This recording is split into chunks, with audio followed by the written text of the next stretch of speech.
जवळपास 1 लाखापेक्षा जास्ती डायरेक्ट आणि तर या घडीची एक मोठी बातमी, जेठमलानी कामत यांच्यामध्ये शाब्दिक चकमक झालेली आहे। निवडणूक आयोगामध्ये सध्या दोन्ही बाजूंनी जो युक्तिवाद केला जातोय, या युक्तिवादाच्या दरम्यानच शाब्दिक चकमक झालेली आहे। दोन्ही वकिलांमध्ये, ठाकरे आणि शिंदे गटाच्या वकिलांमध्ये, ठाकरे गटाची बाजू सध्या मांडतायत कामत आणि त्याचबरोबर जेठमलानी हे शिंदे गटाची बाजू मांडतायत। बाहेर सुद्धा आपण बघतो या दोन्ही पक्षाच्या नेत्यांमध्ये सातत्याने चकमकी झडत असतात आणि आज पक्ष कुणाचा आणि धनुष्यबाण कुणाचा याच्याबद्दलचा युक्तिवाद करत असताना कामत आणि जेठमलानी यांच्यामध्ये ही शाब्दिक चकमक झडलेली आहे।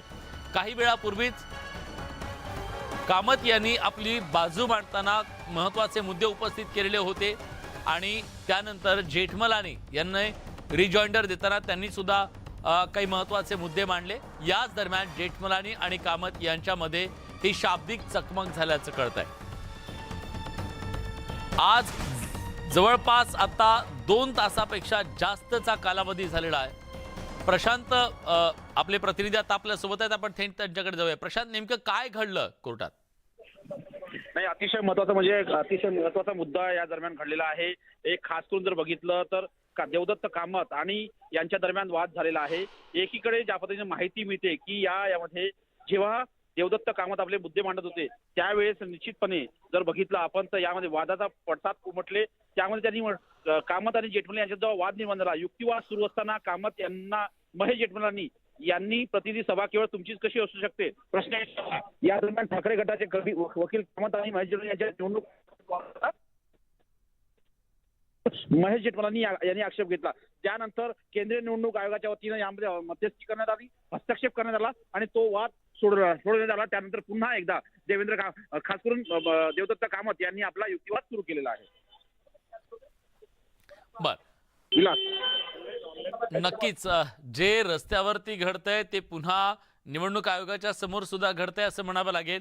पण देवदत्त कामत यांचा हा युक्तिवाद कधीपर्यंत चालू शकतो? 6 वाजून गेलेले आहेत आणि अजून त्यांना किती वेळ युक्तिवादासाठी मिळू शकतो?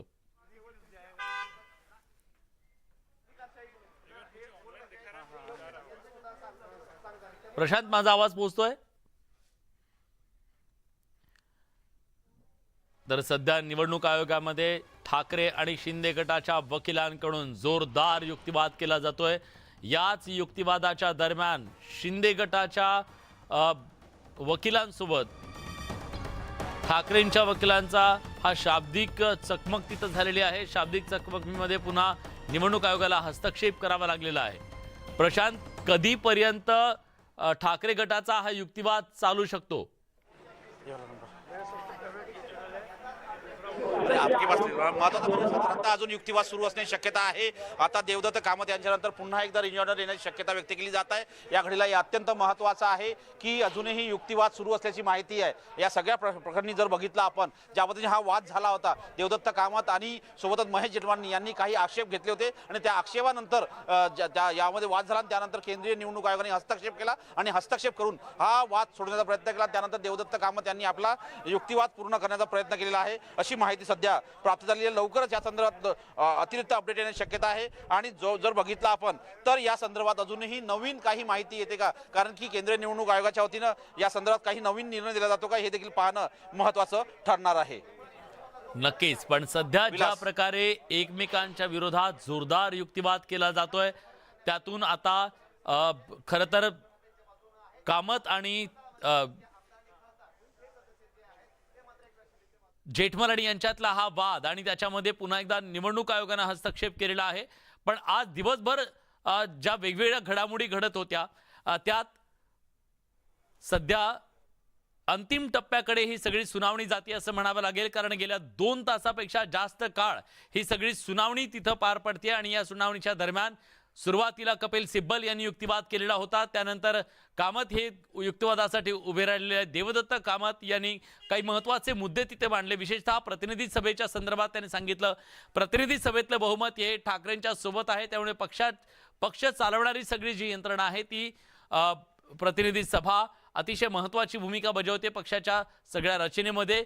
ती ठाकरेंच्या बाजूने आहे, त्यामुळे पक्षाचं चिन्ह आणि पक्षाचं नाव जे मूळ आहे ती ठाकरे आहे असा दावा त्यांनी केलेला होता.